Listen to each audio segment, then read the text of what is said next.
All right, welcome back. We are now on the summary of the paraphrase questions. So we're getting really close to the end of the reading section here. Now, the paraphrase questions, as the name suggests, is going to be dealing with finding sentences which are paraphrased versions of sentences in the text. In other words, we have a sentence in the reading passage which is highlighted. It will always be highlighted. And then we have to find the answer choice, which is a paraphrased version of the sentence within the reading passage. So the skills that you need for this one, obviously the intermediate level of English and vocabulary skills.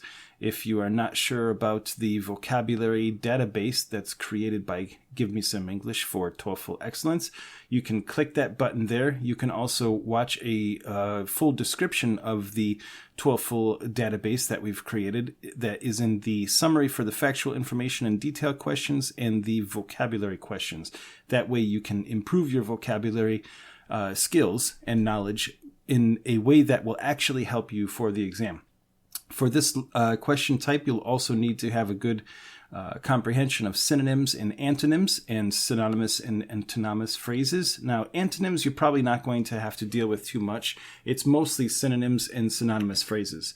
You'll also have to have a good idea of cause and effect.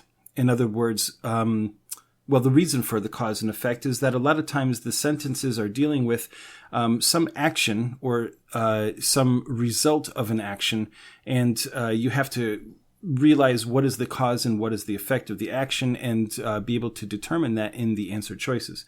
So you'll also have to have the ability to read quickly while still maintaining comprehension, because you have to read the full sentence, but you have to make sure that you understand, first of all, what the situation is, what the verb or the action of the sentence is, who's doing the action or what is doing the action, and also who or what is receiving the action or what are the results of the action. So those are the main things that you have to deal with as far as the skills there. You'll also have to be able to comprehend how ideas and information can be expressed in different ways. With many different things in just about any language, there are more than one ways. There's more than one way that you can say something or express something where it still has the same meaning.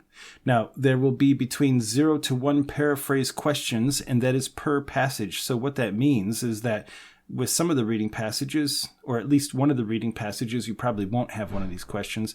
But within the reading section, you will have at least one of these questions on one of the reading passages.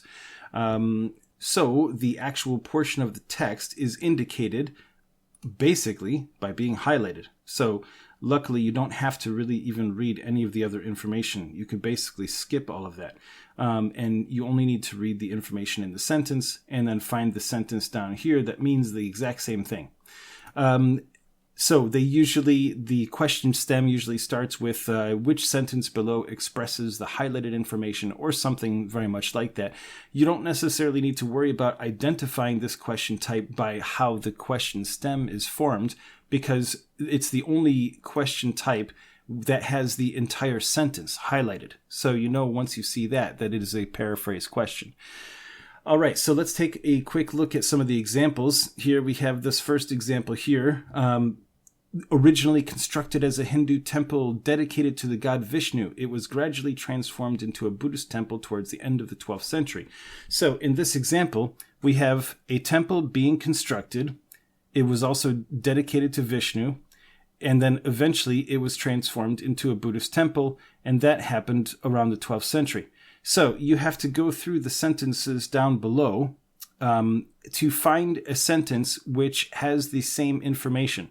Now, one of the tricks or traps about this particular question type is that they will use a lot of keywords which are both used in the answer choices and the sentence in question, but the information will either be opposite of what is true or it'll be somehow different. And one of the ways that it's different is that maybe the person or the thing which is doing the action is switched.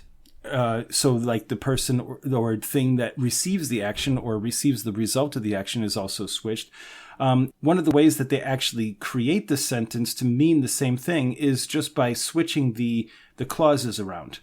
So the information that's in the first clause will actually be in the second clause.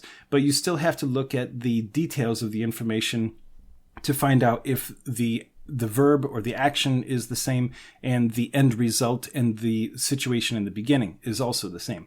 So this question type will probably take a little bit more time because you have to thoroughly read through the entire sentence, and you also have to read through the entire sentence with the answer choices.